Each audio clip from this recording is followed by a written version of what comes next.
పూజ్య గురుదేవుల పాదాలకు నా నమస్సుమాంజలి. సదానంద ఆధ్యాత్మిక ఛానల్ను అనుసరిస్తున్నటువంటి వీక్షకులకు నా హృదయపూర్వక ధన్యవాదములు.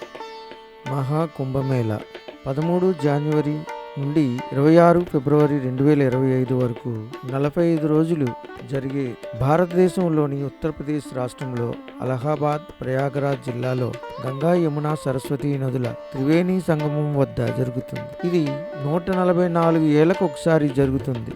ఈ సమ్మేళనం భిన్నత్వంలో ఏకత్వాన్ని చూపుతూ ప్రపంచంలోనే అతిపెద్ద కుంభమేళా కావడంతో దీన్ని మహాకుంభమేళ అని నామకరణం చేశారు.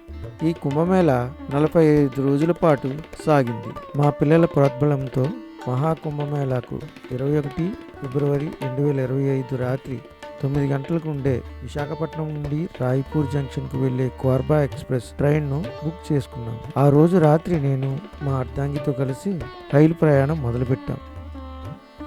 ఆ మరుసటి రోజు ఉదయం 8 గంటలకు రాయ్పూర్ స్టేషన్లో దిగాం.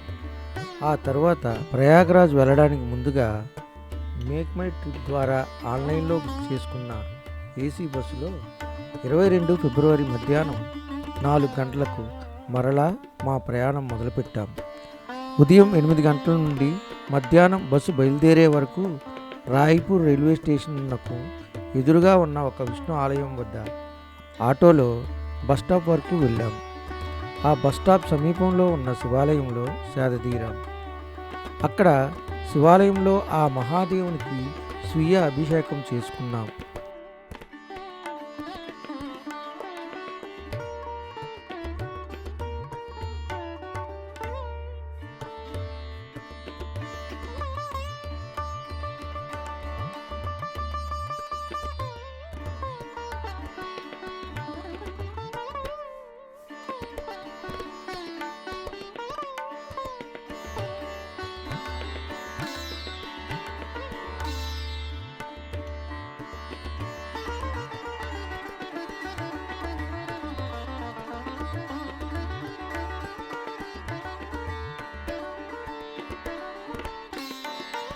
ఆ ప్రక్కనే ఉన్న ఆంజనేయ స్వామిని దర్శించుకున్నాం.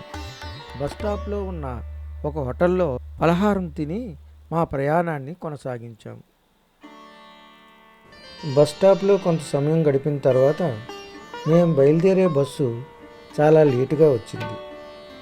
బస్సులో మా ప్రయాణం మొదలైంది. రాత్రి కావడంతో బాగా నిద్ర పట్టింది. తెల్లారేసరికి మేము బయటకు చూసేసరికి రోడ్డు పొడుగునా వాహనాలు నిలిచి ఉన్నాయి. ట్రాఫిక్ పూర్తిగా స్తంభించిపోయింది.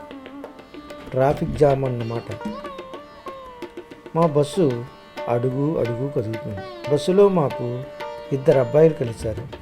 వారితో పరిచయం పెంచుకున్నాం. వారిద్దరిలో ఒకరి పేరు అగస్త్య అని చెప్పారు. మరో అబ్బాయి పేరు కోమల్, పంజాబ్ నేషనల్ బ్యాంక్ మేనేజర్గా వర్క్ చేస్తున్నారని చెప్పారు. మాట వారితో కలిపి బస్ ఎంతసేపట్లో వెళ్తుందో తెలుసుకునే ప్రయత్నం అయితే చేశాం. కానీ మా బస్సు ట్రాఫిక్ దాటుకుంటూ ఒక బ్రిడ్జ్ దగ్గర మా బస్సు ఆపడం జరిగింది. అక్కడ బస్సులో ఉన్న వారిని అందరినీ దిగిపోమని, ఇక్కడి నుండి బస్సు వెళ్ళడానికి అనుమతి లేదని బస్సు కండక్టర్ తెలపడంతో అందరూ న్యూ నైనీ బ్రిడ్జ్ దగ్గర బస్సు దిగిపోయాం. మాకు పరిచయమైన ఆ అబ్బాయిలు అక్కడి నుంచి ప్రయాగరాజ్ వెళ్ళడానికి బైక్ ఒకటే మార్గమని చెప్పడంతో గత్యంతరం లేక బైకుల మీద అందరం కలిసి బయలుదేరాం. 5-6 కిలోమీటర్ దూరం వెళ్ళగా ఆ బైకులను కూడా పోలీసులు ముందుకు పోనివ్వలేదు. అక్కడి నుండి మెల్లిగా నడుచుకుంటూ కొంత దూరం వెళ్ళాక మా కాలకృత్యాలు తీర్చుకొని ఒక కప్పు కాఫీ త్రాగి అక్కడి నుంచి మరలా బైకుల మీద నదికి ఒక వైపునున్న దశస్మిద ఘాట్ గంగానది వైపు వెళ్ళాం. మేము ఇక్కడికి చేరుకునేటప్పటికి మధ్యాహ్నం 3 గంటలు కావస్తోంది. ఆ టైంలో మేము గంగా స్నానం పూర్తి చేశాం. మాకు పరిచయమైన అబ్బాయిలిద్దరూ మంచి భక్తి భావన కలిగిన వారు. అగస్త్య అనే అబ్బాయి ముందుగా గంగానదిలో స్నానం చేయాలని చిన్న ఇత్తడి చెంబు, అందులో పసుపు ఇంకా ఏవేవో దినుసులు వేసినట్టున్నారు. ఆ చెంబుతో స్నానం చేస్తూ వాళ్ళ అమ్మగారు చెప్పినట్టుగా ఫోన్లో ఆమెతో మాట్లాడుతూ సాంప్రదాయబద్ధంగా ఆ గంగానదిలో స్నానం చేశారు. ఇది చూసి చాలా ముచ్చటేసింది. మా గంగా స్నానం ముగిశాక త్రివేణి సంగమంలో స్నానం చేయడానికి ముందుకు సాగాం. అయితే అప్పటికే సాయంత్రం అయిపోతుండటంతో త్రివేణి సంగమానికి వెళ్ళే బోటులను ఆపేస్తున్నారు. త్రివేణి సంగమంలో స్నానం చేయడానికి ముందుగా సాగాం. అయితే అప్పటికే సాయంత్రం అయిపోతుండడంతో త్రివేణి సంగమానికి వెళ్ళే బోటులను ఆపేస్తున్నారని ఇతరులు చెప్పడంతో చాలా కంగారు పడాల్సి వచ్చింది. అంతలో అగస్త్య మరియు కోమల్ తమ పలుకుబడిని ఉపయోగించి అక్కడ ఉన్న సైనికులతో మాట్లాడి ఒక బోటుని ఏర్పాటు చేశారు. ఆ వ్యక్తి మాకు సైనిక గుడారాల దగ్గరకు తీసుకుని వెళ్ళాడు. ఆ సైనిక గుడారాలు మాకు చాలాసేపు ఆశ్రయాన్ని ఇచ్చాయి. చివరికి మేము ఎంతో కష్టనష్టాలకు వచ్చి పడరాని పాటలు పడి 144 ఏళ్లకి జరిగే ఈ కుంభమేళాలో త్రివేణి సంగమంలో స్నానం చేయడానికి వచ్చాం. గంగా, యమున, అంతర్వాహినిగా సరస్వతి, ఈ 3 నదులు కలిపి ప్రవహిస్తున్న ప్రాంతంలో అత్యాధునిక సౌకర్యములతో ఏర్పాటైన ప్రదేశంలో మేమున్నాం.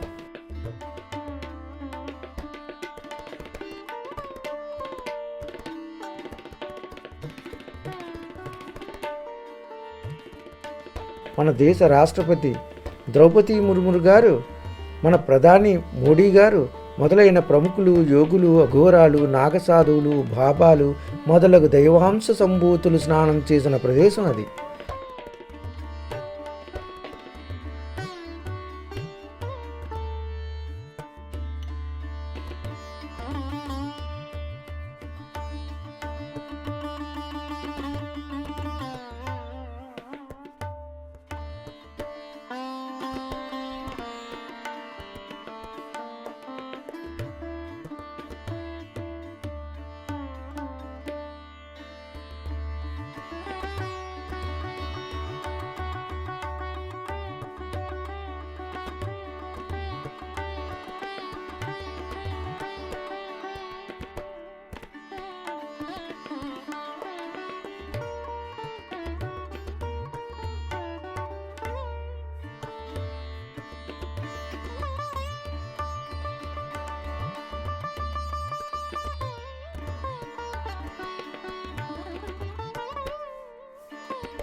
నేను నా అర్ధాంగి ఆ త్రివేణి సంగమంలో అడిగెట్టామో లేదో ఒళ్ళు పులకరించినదై అద్వితీయమైన ఆ భావన, ఆ అనుభూతి, ఆ అనుభవం వర్ణించరానిది.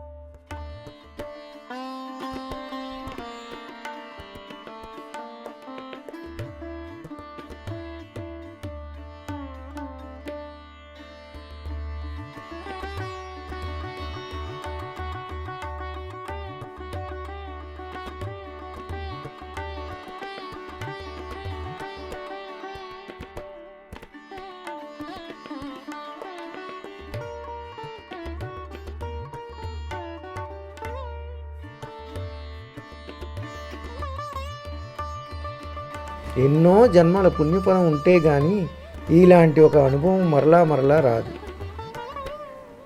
అలా మేము స్నానం చేస్తున్నప్పుడు నా అర్ధాంగి ముఖం దేదీప్యమానంగా వెలిగిపోతుంది. పట్టలేనంత ఆనందం తన కళ్ళలో నాకు కనబడుతుంది. అప్పుడు అనిపించింది, నేను భర్తగా నా బాధ్యతను నిర్వహించడంలో సఫలీకృతున్నయ్యానేమోనని ఒకసారిగా అనిపించింది. సత్ సాంప్రదాయాలను అనుసరిస్తూ నిత్యపూజలు చేస్తున్న భార్యలకు ఇంకా ఏమి కావాలి? ఇలాంటి విషయాల్లోనే వారు ఆ ఆనందాన్ని చవి చూస్తారు. వారికి ఆ ఆనందం పట్టలేనిది, మరుపురానిది. స్నానాదులు ముగించుకొని మరలా బోటులో ఒడ్డుకు వచ్చాము.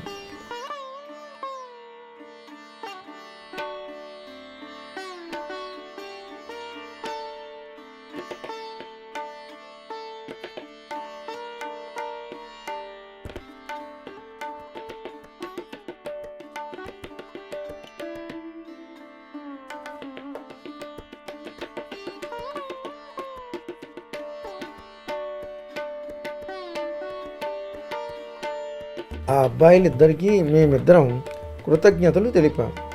వారు కాశీకి బయలుదేరారు. వారికి వీడ్కోలు పలికాం.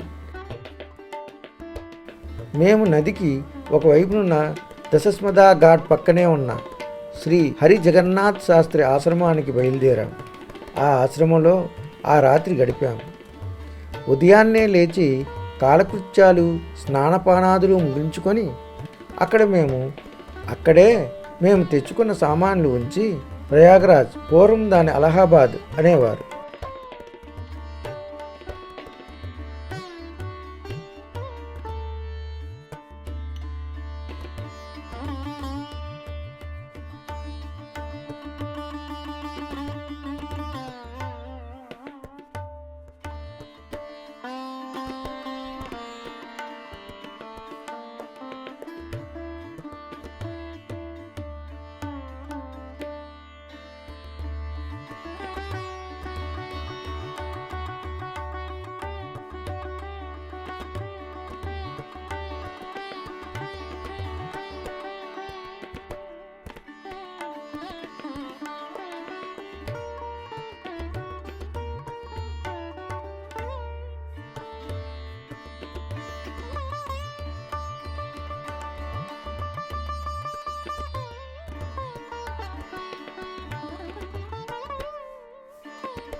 ఆ ప్రాంతంలోని ప్రసిద్ధ హనుమాన్ దేవాలయం బడే హనుమాన్ ఆలయం లేదా లేటే హనుమాన్జీ త్రివేణి సంగమానికి సమీపంలో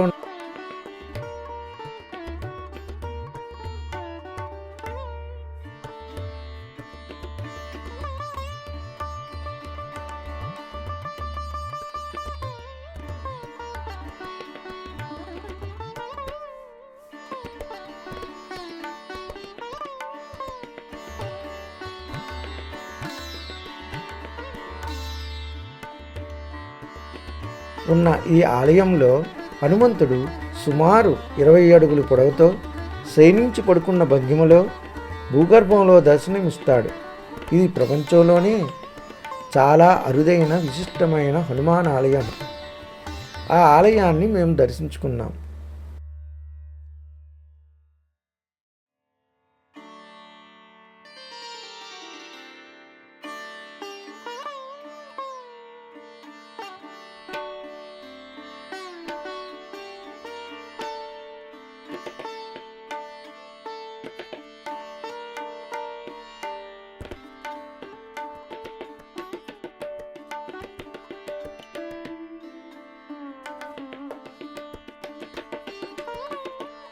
అక్కడ నుండి ప్రయాగ్లోని ప్రధాన శక్తిపీఠం అయిన అలోపీదేవి ఆలయం, దీనిని అలోపీ శాంకరి శక్తిపీఠం అని కూడా పిలుస్తారు. ఇది 51వ శక్తిపీఠాల్లో ఒకటిగా ప్రసిద్ధి చెందింది.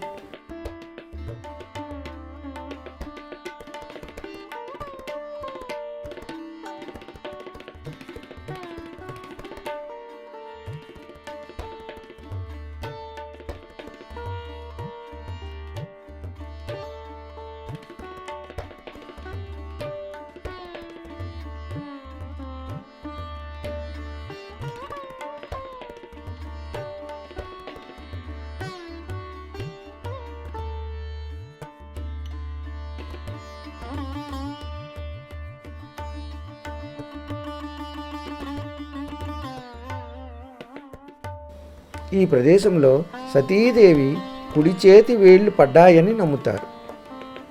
ఇక్కడ అమ్మవారు లలితాదేవి లేదా మాధవేశ్వరిగా పూజింపబడుతుంది. అలోపీదేవి ఆలయాన్ని దర్శించుకొని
అలోపీదేవి ఆలయాన్ని దర్శించుకొని మరలా శ్రీ హరి జగన్నాథ్ శాస్త్రి గారి ఆశ్రమానికి వచ్చాం.